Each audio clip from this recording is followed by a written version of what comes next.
देखिए, गतिमान आवेश और चुंबक, चैप्टर संख्या 4 एनसीईआरटी बुक के अनुसार क्लास 12 में 4.1 में दिया गया है चुंबक। चुंबक देखिए, कोई वस्तु अपनी तरफ आकर्षित करती है तो उसे हम चुंबक कहते हैं। पृथ्वी भी कोई भी वस्तु को अपनी तरफ आकर्षित करती है, वह भी चुंबक है। इसी तरह से चुंबकत्व में दो आवेश, प्रतिकर्षण और आकर्षण, धनावेश ऋणावेश, अर्थात प्रतिकर्षण आकर्षण। जब कोई वस्तु अपनी तरफ आकर्षित करती है, खींचती है, उसे हम आकर्षण करते हैं अर्थात चुंबकत्व कहते हैं। और प्रतिकर्षण जब कोई वस्तु विस्थापित करती है दूर, उसे हम प्रतिकर्षण कहते हैं। तो चुंबकत्व क्या है? कोई वस्तु अपनी तरफ जब खींचती है, आकर्षित करती है, उसे हम चुंबक कहते हैं। तो चुंबकत्व का ये रहा। जैसे एग्जाम्पल में आपका पृथ्वी ही ले लीजिए, कोई वस्तु फेंकिए ऊपर तो वह तुरंत जो है वस्तु पृथ्वी की तरफ आती है, पृथ्वी उसे आकर्षित करती है। पृथ्वी का मान जानते हैं कितना? 9.8 इतना पॉइंट होता है जी का मान, और इतने वेग से वह आकर्षित करती है। आता है दूसरा पॉइंट 4.2 में चुंबकत्व क्षेत्र। चुंबकत्व क्षेत्र किसे कहते हैं? किसी चुंबक के चारों ओर, लिखेंगे किसी चुंबक के चारों ओर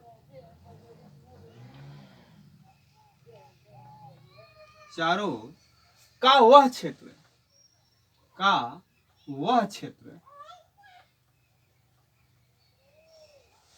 किसी चुंबक के चारों ओर का वह क्षेत्र जिसमें किसी दिक्सूची पर, किसी सुई पर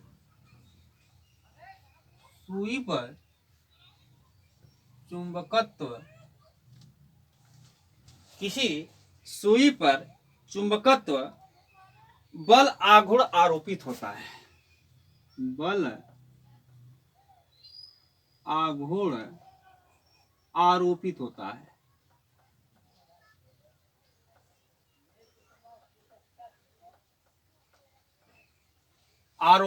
है। जिसके कारण वह घूमकर एक निश्चित दिशा में ठहरता है। जिसके कारण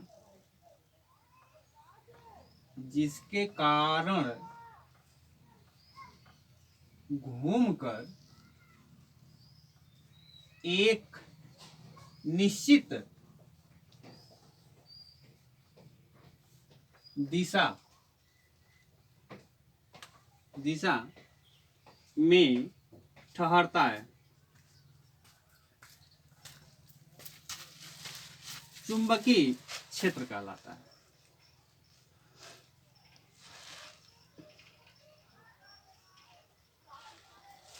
ठीक, तो किसी चुंबक के चारों ओर का वह क्षेत्र जो किसी सुई पर चुंबकत्व वह बल आघूर्ण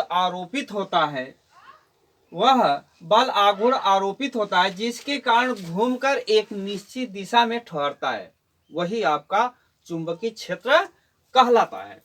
जैसे में पृथ्वी का है, दंडचूला है, जिसका दिशाएं जो है एस, एग्जाम्पल में एस एन ले लीजिए, और इनमें दिशाएं जो है आरोपित होती हैं। ठीक, इस तरह से तो ये आकर्षण जो है चारों तरफ चुंबक के होता है। अगला है इसका लॉरेंज बल। 4.3 में लॉरेंज बल।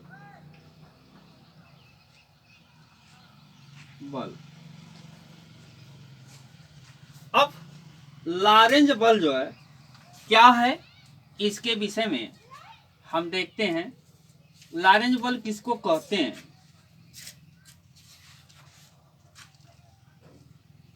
तो इनके अंतर्गत बल जब किसी चुंबकीय क्षेत्र में जब किसी चुंबकीय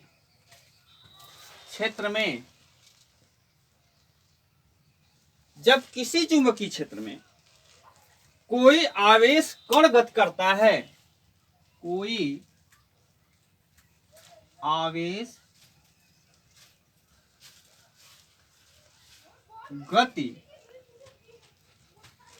करता है, कोई आवेश कण गति करता है, तो कण पर एक बल आरोपित होता है, तो कण पर एक बल आरोपित होता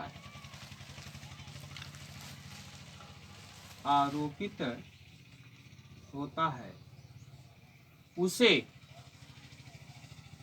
लॉरेंज बल कहते हैं। ठीक, जब किसी क्षेत्र में कोई आवेश गति करता है तो कण पर बल आरोपित होता है, उसे हम जो है लॉरेंज बल कहते हैं। अब जिस पर आरोपित बल में आपका लॉरेंज बल F बराबर होता है, सूत्र इसका है, सूत्र या फोर्स बल बराबर QVB साइन थीटा, ये इसका सूत्र है। तो अब इसमें देखिए आवेश वोल्ट साइन थीटा कोण, यह जो है उस पर आरोपित होता है, तो लॉरेंज बल ये रहा। इनके बाद आता है विद्युत 4.4 में विद्युत धारा मापी, विद्युत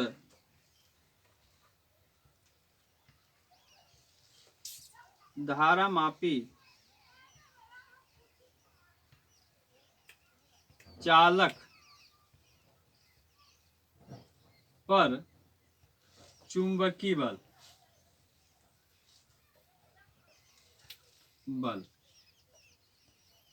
इनमें देखें किसी विद्युत धारा मापी के चुंबकीय बल किस क्षेत्र पर काम करता है,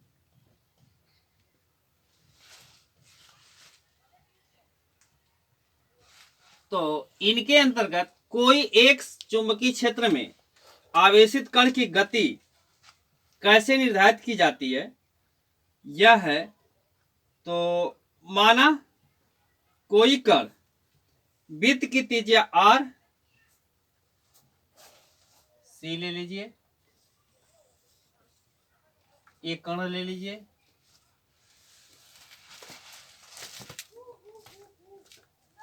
ठीक है ना, इस पर आरोपित चारों दिशाओं से मान,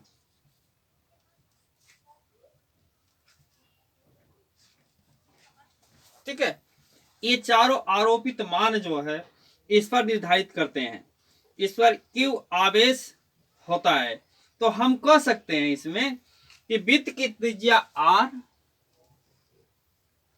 वृत्त की त्रिज्या R, कण के संवेग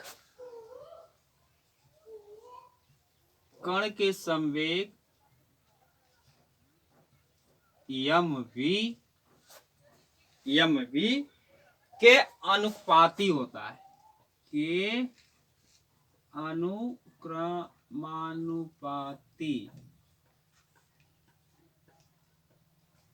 अनुपाती होता है, ठीक है, होता है। इनका सूत्र है R बराबर mv अपान QV, समीकरण संख्या 1।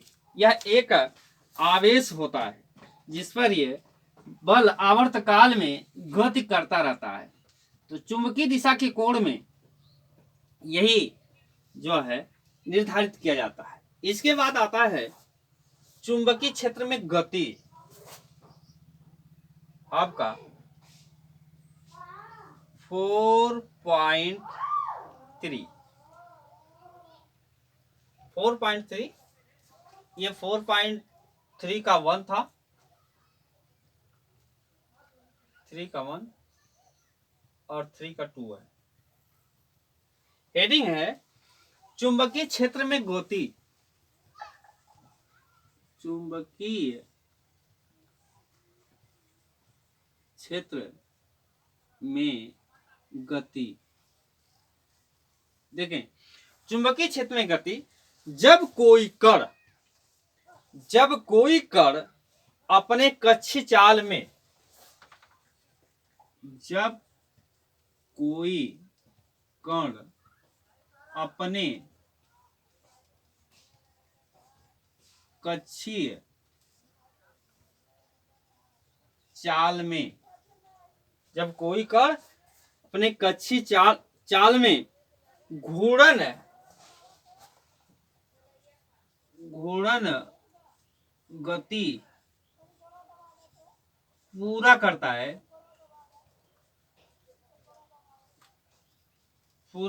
है तो P बराबर ut 2 पाई m v आपका n अपान QB, यह जो है एक आवर्तकाल का पूरा चक्कर होता है। इसके बाद आता है 4.4 में संयुक्त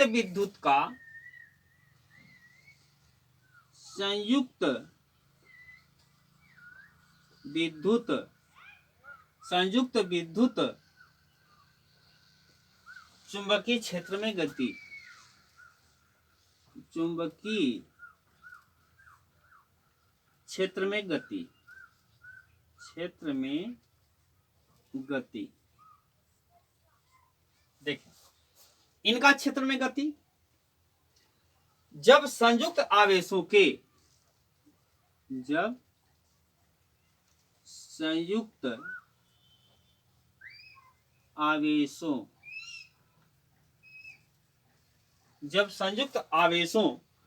के मान शून्य हो जाते हैं,